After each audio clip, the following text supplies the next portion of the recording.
Nigeria's agricultural export market sits at a crossroad.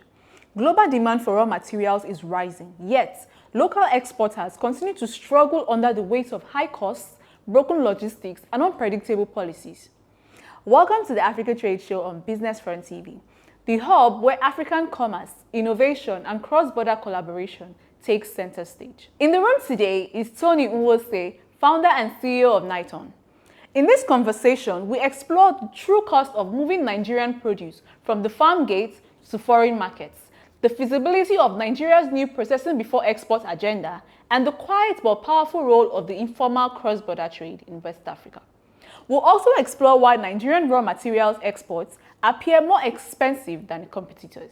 Let's talk about the export industry, basically in Nigeria itself. I mean, how would you describe the Nigerian export industry? So first of all, I think it's quite interesting because it's very fragmented in a way whereby it's not even just fragmented. Fragmented is a very small word. It's very disconnected because first off, you have to talk about how international buyers source Nigerian products. Most times what you would see is that people need to even send someone to Nigeria to go to these places and physically source the product, which is not supposed to be so. And then second is that there's a lot of regulatory around that space. Then there's even the way people produce, the farmers, how they understand production, even from the ways in which they're producing. So there's a lot of parts. Then let's not even go to even the logistics. That's another bottleneck entirely, how you move products from one region to another, the roads. So there's a chain of several problems that you would face from the buyer side to the seller side to the government side to even the infrastructure side as well. So it's quite broad, if I would say, but eventually you realize that, okay, if you're going into that space, you need to brace up for whatever impact, that you see, and then you kind of figure it out as long as you go. But it's quite versatile. Okay, so there's the perception that Nigerian export goods, Nigerian raw material products, they are more expensive than when you're sourcing from other African countries. I mean, within Africa, between Nigeria and other African countries, and then maybe Nigerian outside the continent. So, do you think that's accurate, first of all? Yes, actually, that's 100% true. Okay, then why? And that's because, so recently I was in Kenya and Rwanda as well, and you come to understand that those regions are really, really passionate about pushing for export. So there's a lot of government policies that they've put in place to support manufacturing, to support production. And plus the road infrastructure has been made available for them very easy. So basically the entire journey from the farm to the cargo port is usually quite easy. And even when it comes to doing business with them, it's quite easy. The finance or the payment solutions are not that quite voluminous. So basically, if you're a foreign buyer coming into Rwanda or Kenya, it's like usually the M-Pesa, and you're fine. You basically have figured out your entire process. But in Nigeria, there is, first of all, the problem of the infrastructure. Maybe if you're moving products from Kanu or Jos or from Benue, the road is quite a lot. That's one challenge you have to face. Now, even the farmers themselves are going through what they call, they're not making the most out of agriculture. So for example, I had a farmer who was doing business with us 2 years back. Currently, he's in Lagos working as a security person because it's not lucrative for him to keep going. So what we're seeing is, or what we are not seeing is that a lot of farmers are moving away from farming and going into other things that are more lucrative for them. And that's because for the longest time, businesses who are in that space haven't been really supportive of farmers. So mostly you just see people come, pick up products and go. They are not really concerned about the sustainability of how those farmers are producing year in, year out. So most times people just come, buy, and then they leave. So that's a major problem. So there is the loss that happens even during planting because of maybe bad seedlings, or the loss that happen during post-production. Maybe they're trying to harvest and then they harvest only maybe 50% of their total production. The rest have gone bad. And then there is now the loss that happens during transit. So you can move a ton of products and you will only end up with 80% good at the end of the day. So there's that. And then government policies are not really helping these manufacturers. There's a lot of incentive going to them, but it's only going to the ones who have that much knowledge. So there isn't like much information going to grassroots, and businesses are not supporting farmers. So yes, I think that's one of the major constraints, from the logistics side of it to the post-harvest waste to the government policies around providing financing for them, and to even the way buyers are treating farmers internationally. So we need to be more cautious of who is coming to buy from Nigeria, and are they giving back to those farmers and not just taking at the most affordable price. Okay, and what percentage of that loss is more logistics? Or do you think logistics takes up a better percentage of that loss, or of that cost? Like what makes the cost? Or it's the government policy or the financing for these products or the production? Which do you think has So more? I basically feel that logistics makes up about 20% of the extra cost. 20%. Yes, because most times if you're moving a product, it's only whoever that is available you can use. So let's say if you're moving a product from Kano, you don't have a lot of options of what vehicle to use, because everybody has to kind of put their products together, and then you say, oh, whatever ends up in Lagos is what you would sell, because you may have that product move from Kano and expect it to get to Lagos in, let's say, 4 days. At the end of the day, the product is getting to Lagos in like 8 days. So yeah, so if it's a very high perishable product, you've already lost a lot, And then so basically that's a big problem. Then I feel the major problem is manufacturers are not gaining a lot from manufacturing anymore. So most manufacturers are now trying to move away into other industries. You see manufacturers convert an entire production line into something else. Maybe they're trying to grow pigs, they're trying to grow other things, because those are more lucrative to them. So, and that's because it's really a big problem. I recently went through Jos, and there's a few that used to have a lot of apples and strawberry. And then I went through there recently, and it was just plain land. Nobody was doing anything there anymore. That's because the farmers were not getting incentivized for what they were doing. And because of things growing up, people are saying, oh, is this really what I want to do for the rest of my life? So I think that's a major problem. So there are less farmers planting, there are less farmers actively doing what they're supposed to do. And so it's kind of making it more expensive for businesses to even get those products. Okay, and then what about when you're not exporting out of the country? What do you think takes up the high percentage of that loss? So I think the major problem when it comes to exporting from Nigeria to the international market is that the cost of the export itself is already high. The product is getting to you at a higher cost because of not enough farmers. Then the logistics as well, the cost of the logistics has already been included.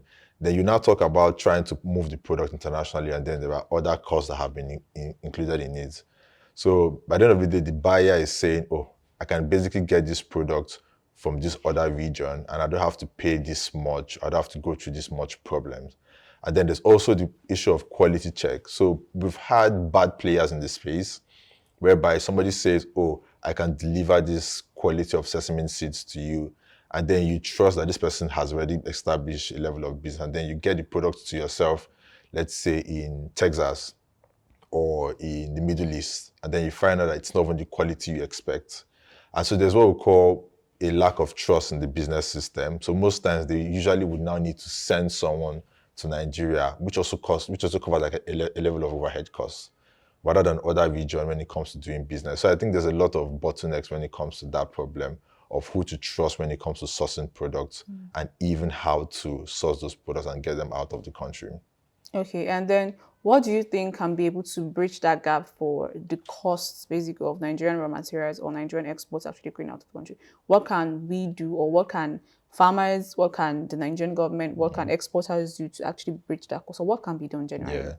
So I personally feel that we need to change the system. So for the longest, we've had traditional style of export, which is you just go to a farm or you go to an aggregator. So he has gotten the products from the farmers, and he's not aggregating, and so he will give it to you at a higher price. So I think there should be a level of direct connection between the farmers and then the buyers, removing a lot of the middlemen in between to reduce the cost and also make it more effective. Like for us at Niteon, what we've done is that we've kind of forced the manufacturers to see, oh, there's a lot more potential in digital exports as to traditional export. So basically you list your product on the platform, and you're opening yourself not just to those who are within your area or those who are within Nigeria or those within Africa. You're opening yourself to 3,000 businesses in the US, 2,000 businesses in the Middle East. So there's a lot more buying. That way you have a lot more option in terms of pricing. So you're selling in Naira and you're selling to someone who has the dollar advantage or the pounds advantage as well. And so they're willing to spend more since they're rest assured that this is the manufacturer dealing with directly. So that kind of removes the overhead cost of logistics, the overhead cost of trying to ship the products externally. And so that kind of solved the problem for the buyers. Even the buyers would now say, okay, I'm dealing directly with the manufacturer myself. I'm not having to send someone to Nigeria or having to deal with an aggregator or somebody who is reselling. So that kind of makes it easier for the business to get the most out of it, and then for the buyer to also get the most out of it. So I think the system needs to be more digitalized in a way whereby everyone who is part of the value chain comes together and creates a systematic way whereby it's like from point A to point B very, very fast. Okay, and how can the system be digitalized? So you Digitalized. mentioned something that you guys do Yes. where you bridge the gap between Yeah. taking out the middleman. How does that work also? Okay, so let me give you a typical example of how it works. One would be, let's say you're a buyer in Texas, you're looking to buy $100,000 worth of sesame seed. Normally, you would say, where do I get sesame seed in Nigeria? And so you may have to do a large search, check, and then even send someone. But now what it means is that you can simply come on the Niteon platform, and then we've already aggregated 5 to 7 different sesame seed sellers at high B2B rates, people who are ready to sell in large quantity, not just individual sellers. Now, what happens is that you basically see the process, and then you're rest assured that, okay, we have already done the quality check for you, because part of the requirement for us under the African Union and World Trade Organization initiative is that we need to do quality check on every single manufacturer that we list on board. Even when we onboard manufacturers, we onboard manufacturers from trusted partners that we have, which is the Bank of Industry, the Development Bank of Nigeria, and several agencies that have already done a first level quality check before we even onboard those manufacturers. So the buyers rest assured that we'll do everything for them. Now, once they've made payment, the payment goes through our US account. So it's sort of like escrowed in our US account and saved there. And then the manufacturer is now aware, okay, this product, someone has placed an order on the platform. What that means is next up is how do I produce or how do I finish up production? They can now come to us and say, oh, I need access to credit. Now, what that means is that manufacturers no longer need to go up and about looking for who to get credit for or how to get trade finance, which is one of the major problems that they have. So now we're basically making it possible for them to get credit, access to credit from us rather than going externally. So with that, they finish up production, we go and we pick up, we handle the logistics for them. We pick up, we ship to Nigeria, and then we ship to the US, and then we pay them, and the process of paying them, we take away the capital we provide. So but businesses or manufacturers don't need to worry about access to capital or access to markets. Now, the buying side, they don't have to worry about quality of products and then supply chain efficiency. So we've kind of put that on one platform and made it very simple for everyone. Okay, and what digital solutions can also help bridge that export gap between Nigeria and let's say its neighbors, basically intra-African trade, basically. Yeah, so I think one of the major initiatives that has been put in place is the Africa Continental Free Trade Agreement, but well, it's like 5 years now, and it's not taking full effect yet. So, but what we know is that a lot of individual companies across different regions are partnering up together to see how we can make that possible. So, what's happening is that, for example, the West African nation has the ECOWAS, C system. So, but what we're trying to do is that to sort of make it a trade system whereby you can easily move products from Nigeria to Ghana or Sierra Leone or to any of all these countries within the West African region, and you don't have to pay too much in export tariff. And even when it gets to those regions, they don't charge you a lot of import tariffs.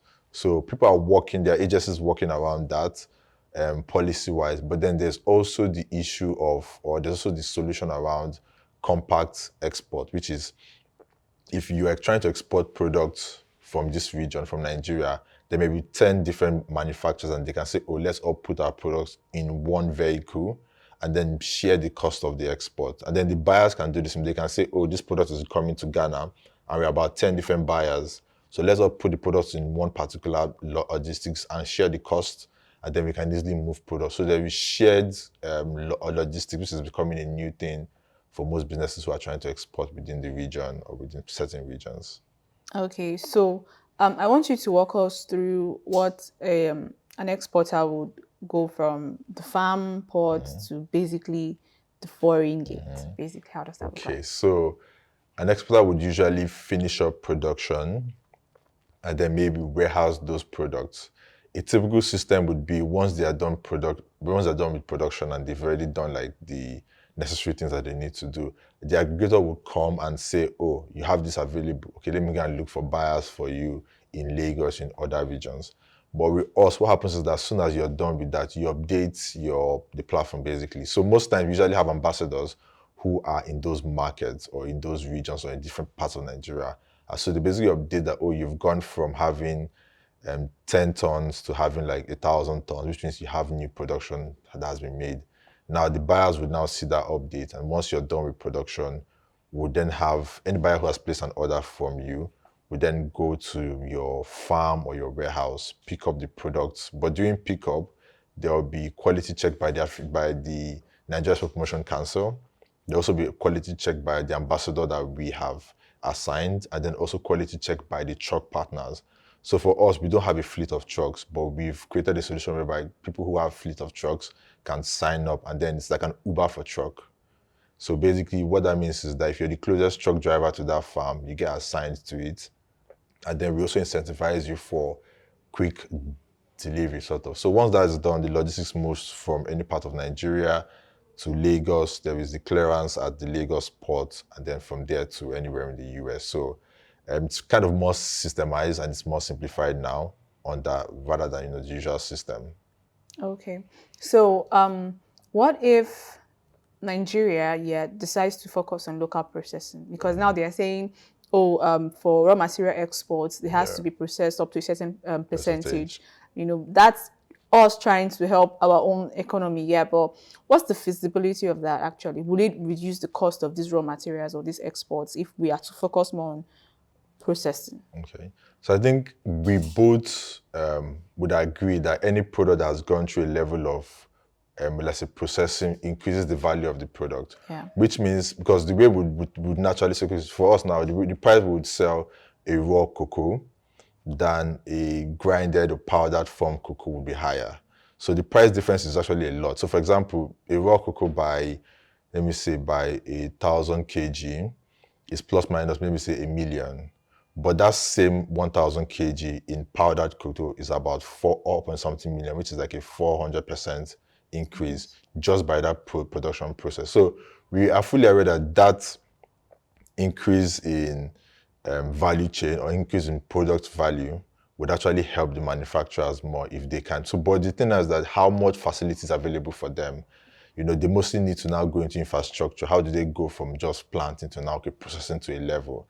So there's a lot of infrastructure needed for that, because what that means is that if you are a manufacturer of cocoa, you need to have some sort of cocoa production to be able to say, okay, move it to a higher level and then export, which is also a big bottleneck. So I think that's something that if the government is trying to implement higher value chain in terms of product, then there needs to be provision for processing plants, even if it's a government-owned processing plant for regions that have that product in demand. So for example, if you're in the rice region, government should provide like a rice processing mill that is at a cheaper cost. If it's in the cocoa region, it's a cocoa processing mill. If it's at the sesame seed, so whatever value chain, whatever product is in that region, if there is one processing plant that runs the increase in value, that can help a lot, because that means manufacturers would not need to move for a very long distance to get their products processed to a large extent. So that means it will actually add to the cost of these raw materials and actually reducing the cost of it. Yeah, so it will add to the cost, but it will also mean that the buyers who are buying would now have to buy at a higher price because it's now at a higher value chain, which is good for manufacturers. But at the same time, most of the buyers would also prefer to do the processing on their own end. But now they have no other option than to buy the already processed to a level from Nigeria, which is good for the economy in terms of that. But then the buyers have to understand that, yes, we are moving from selling raw product to now selling at a higher value chain, which is good for everyone. So do you think that can also have a negative impact on the Nigerian economy? I mean, most of them will go, oh, if you're selling sesame seeds to us for a higher price, we can just get it somewhere else. I mean, something like that. Do you think that's something that can happen? Yes, I feel, so personally, it would help. And basically, there'll be a lot of pushbacks, obviously, that's expected. So let's say for the first 1 year, 2 years, there'll be a lot of pushback because everyone wouldn't want that. Some people wouldn't want that because manufacturers now have to find a way to process before they sell, which would also lead to like a level of loss because now they have a lot of products and they cannot move it because it hasn't been increased in value. So there'll be a lot of pushback, but there's also be pushback from the buyers as well, who would say, "Oh, we are used to just buying the raw products. So why is it saying that we have to buy the process to a level?" But eventually, everything that has to make sense has to first of all be Question. yes, has to question as well. So yeah, I think eventually to help the Nigerian economy, but it would be difficult for like the first 2 years. Okay. But then, like you also mentioned, in reference to other countries, yes, those buyers may want to move to other regions, but there are some products that we have the advantage of when it comes to cost. And the Nigerian value or the Naira value compared to other countries is actually more affordable. Our shelf value is higher. So if you place a grinded pepper on a shelf in Walmart from Nigeria and place a grinded pepper on a shelf, or maybe from Rwanda or from Kenya, prices will be different because this is produced in Naira, so it's cheaper. So yes, people would usually rush the cheaper, most affordable products since they are both from Africa than if you had to produce or buy from Kenya. So yes, we have the value Naira advantage when it comes to selling abroad. Okay, and the Naira is also one of those things that is also affecting the cost. Yes, exactly. Okay, so let's talk about intra-African trade, basically intra-African exports. Do you think that within Africa itself, there is a low what's the word now? Need for our own raw material exports between Nigeria and The rest of the rest of Africa. Okay, so for personally, I would tell you that a typical Kenyan or a typical South African is not going to the mall or going to the supermarket trying to buy Nigerian pepper or Nigerian fabrics or commodities from Nigeria. It's not the most common because, it's not, there's a saying that you are not appreciated at home, like the saying would go. Yeah. So basically, you would notice that most of the international businesses or people outside of Africa usually are rushing African products, than even, within Africa. So yeah, so what we'd notice is that maybe for those who are in the B2B space, it may be feasible to kind of buy from Nigeria because it's cheap and then sell to other parts of Africa, which is a little bit higher. So I think that makes a lot more sense on the B2B space. But if it's a B2C space, yeah, it doesn't really add up because people don't necessarily find it appealing to say, "Oh, I'm eating this from here." So basically, so even if you walk into a supermarket and you see a product from South Africa, you'd be like, it's not just South Africa here. So there isn't like a high demand for products at home. But we can see that, yes, there is internationally. So what we can do is go the B2B route. Those products can be used for reproduction, like Nigerian restaurants in South Africa, Nigerian restaurants in Kenya, those people who buy in large quantity, it would be very good for them to have like easier access to those pepper, egusi, or natural products that they can get from Nigeria that they can't get from those regions. Or if you are an Ethiopian living in Africa or an Ethiopian living in Nigeria or South Africa, then you can easily get like your tea over here.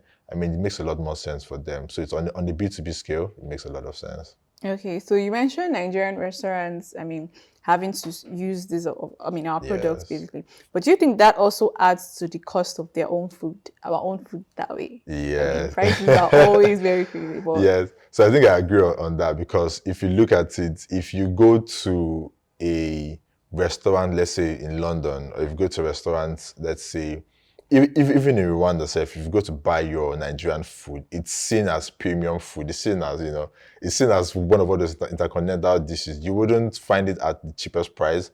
And that's because those people who are producing or those people who are making those foods have gone through the cost of getting the product from Nigeria, exporting it, and then, producing it over there. So a typical jollof rice in Nigeria is probably, let's say, 3K, 4K for a good size.